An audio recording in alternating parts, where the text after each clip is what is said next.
গত কয়েকদিন ধরে চারিদিকে শুধু বাচ্চাদের কিডন্যাপিংয়ের খবর দেখতে পাচ্ছি। তো এই বাচ্চাটি কিছুদিন আগে কিডন্যাপ হয়েছিল, তাকে খুঁজে পাওয়া গেছে একটি খালের ধারে মৃত অবস্থায়। আরও কয়েকটি বাচ্চার ছবি আমি আপনাদের সকলের সামনে প্রকাশ করছি। পারলে এই পোস্টটাকে একটু শেয়ার করে দেবেন যাতে এই বাচ্চাগুলো বাড়ি ফিরতে পারে। প্রথমেই ছবি আছে, নাম গৌরব শর্মা, বয়স 17 বছর। গতকাল মানে এটা আজকের পোস্ট, সেহেতু গতকাল থেকে ওকে খুঁজে পাওয়া যাচ্ছে না। পুলিশে ইনফর্ম করা হয়েছে, এখানে যোগাযোগ নাম্বার দেওয়া আছে। ছেলের বয়স 17, কালো টি শার্ট পরে লাস্ট ওকে দেখা গিয়েছিল। ওর কাঁধে একটা ব্যাগ আছে, চুল একটু বড়। যদি কেউ খুঁজে পেয়ে থাকেন তবে অবশ্যই ওপরে দেওয়া নম্বরের সঙ্গে যোগাযোগ করবেন। পরের ছবিটি হচ্ছে, যে বাচ্চাটিকে দেখতে পাচ্ছেন তাকে কিন্তু কোথাও একটা খুঁজে পাওয়া গেছে অচেনা অজানা জায়গায়।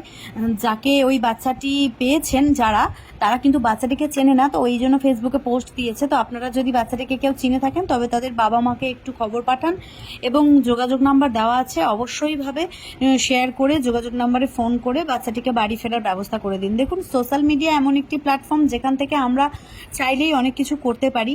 তো খুব খারাপ লাগে যখন এইটুকুটুকু বাচ্চা হারিয়ে গেছে বা নিখোঁজ হয়ে গেছে। তো পরবর্তী যে বাচ্চাটির ছবি আপনাদের সকলকে দেখাবো সেটা হচ্ছে, এই যে নাম হচ্ছে সৌজন্যা নেগেল, যার বয়স 15 বছর। বাবার নাম হচ্ছে রবীন্দ্রনাথ নেগেল, ঠিকানা হচ্ছে শ্রীরামপুর নাগের বাজার। গতকাল দুপুরবেলা থেকে এ নিখোঁজ হয়ে গেছে। যদি কেউ দেখতে পেয়ে থাকেন মেয়েটিকে তবে অবশ্যই ওই যোগাযোগ নাম্বারে যোগাযোগ করবেন। এর পরের ছবিতে আমি দেখিয়ে নেব, ছেলেটির নাম হচ্ছে মুন্নি দাস, মেয়েটি, এটি একটি বাচ্চা মেয়ে, মুন্নি দাস, যার বয়স আনুমানিক 5 কিংবা 6 বছর। বাবার নাম হচ্ছে বুধু দাস, বাড়ি হচ্ছে সাদিকপুর, থানা হচ্ছে সুতি, আর জেলা হচ্ছে মুর্শিদাবাদ। যদি বাচ্চাটিকে কেউ খুঁজে পেয়ে থাকেন তবে অবশ্যই সাদিকপুর পুলিশ স্টেশন বা প্রাথমিক বিদ্যালয় একটু যোগাযোগ করে বাচ্চাটিকে একটু মানে বাবা মায়ের কাছে পৌঁছে দেওয়ার ব্যবস্থা করবেন, আর পোস্টটিকে শেয়ার করবেন যাতে সমস্ত বাচ্চাকে খুঁজে পাওয়া যায়। এর পরের জন, এটা আজকের পোস্ট, সেটা হচ্ছে গতকাল সন্ধ্যাবেলা থেকে সাইকেল নিয়ে বেরিয়েছিল পড়ার জন্য, শিমুলতলাতে ও পড়তে যায়।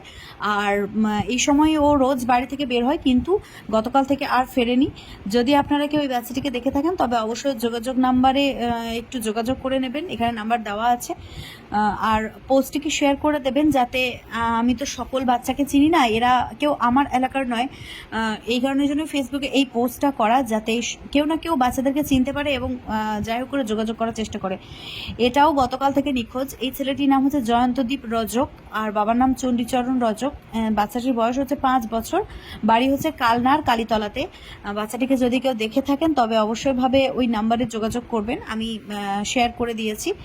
পরবর্তী যে বাচ্চাটিকে দেখাবো তা সে হচ্ছে আয়ুষ মণ্ডল, যার বয়স হচ্ছে 15 বছর। এখানে তার ছবিও দেওয়া আছে। সে ক্লাস 10-এ পড়ে, যার বাড়ি হচ্ছে সাগরডাঙ্গা ঘোষপাড়া। বৃহস্পতিবার টিউশন থেকেও নিখোঁজ।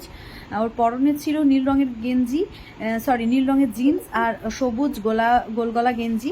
যদি কেউ সন্ধান পান অবশ্যই যোগাযোগ নাম্বারে যোগাযোগ করবেন, তাহলে অন্ততপক্ষে বাচ্চার বাড়ির লোক একটু নিশ্চিন্ত হবেন।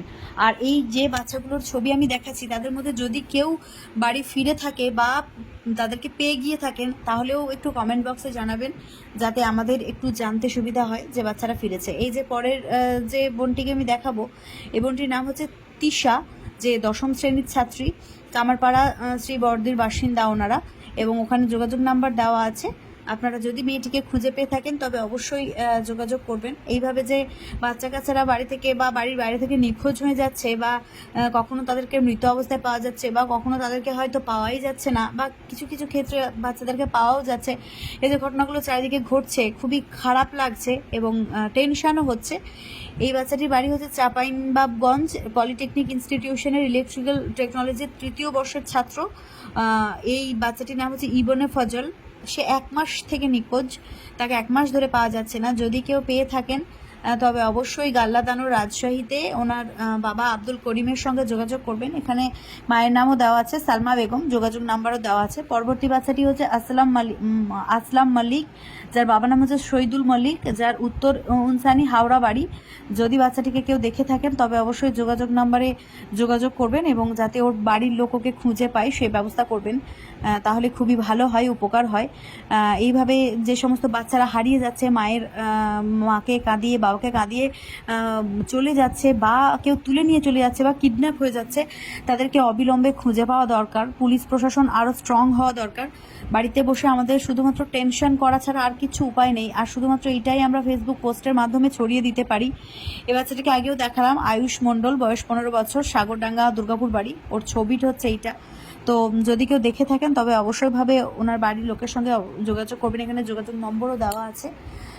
আর কি বলুন তো, আজকের আমার এই ফেসবুক পোস্টের একটাই উদ্দেশ্য, সেটা হচ্ছে আমরা তো আর মানে একটা একটা করে পোস্ট করে সম্ভব হচ্ছে না, এত বেশি বাচ্চারা নিখোঁজ হয়েছে চারিদিকে যে খুব মুশকিল হয়ে যাচ্ছে সবাইকে নিয়ে পোস্ট করা। তো এই কারণের জন্য একটা ভিডিওতে আমি সবটা প্রকাশ করলাম। বাচ্চাটির নাম হচ্ছে আকাশ বিশ্বাস, 12 বছর বয়স, বাবার নাম সুকুমার বিশ্বাস। ও কিন্তু গতকাল বিকেল থেকে নিখোঁজ। তো যদি কেউ দেখে থাকেন তবে অবশ্যই শেয়ার করবেন এবং এই যে যোগাযোগ নাম্বারে যোগাযোগ অবশ্যইভাবে করবেন। যারা হারিয়ে গেছে বা কিডন্যাপ হয়ে গেছে তারা যেন অবশ্যইভাবে তাদের বাবা মায়ের কাছে ফিরে আসে। এই যে বাচ্চাটাকে দেখছেন, এই শিশুটা বর্ধমান রেল স্টেশনে ট্রেনে নিয়ে যাচ্ছিল কেউ একজন অচেনা মানুষজন। যাত্রীদের জিজ্ঞাসাবাদের পর এই বাচ্চাটিকে মানে ধরে রাখা হয়েছে এবং পরিবারের সঙ্গে যোগাযোগ করার চেষ্টা করা হচ্ছে। যদি এই বাচ্চাটা পরিবারের কাছে পৌঁছে যায় তাহলেও কমেন্ট বক্সে অবশ্যই জানাবেন। তো আজকের পোস্ট আমি এখানেই শেষ করছি। একটাই অনুরোধ করব, আপনাদের বাড়ির বাচ্চাদেরকে সাবধানে রাখুন, চোখে চোখে রাখুন, অচেনা কোনো ব্যক্তির সঙ্গে যেতে দেবেন না, আর পোস্টটিকে প্রচুর পরিমাণে শেয়ার করুন।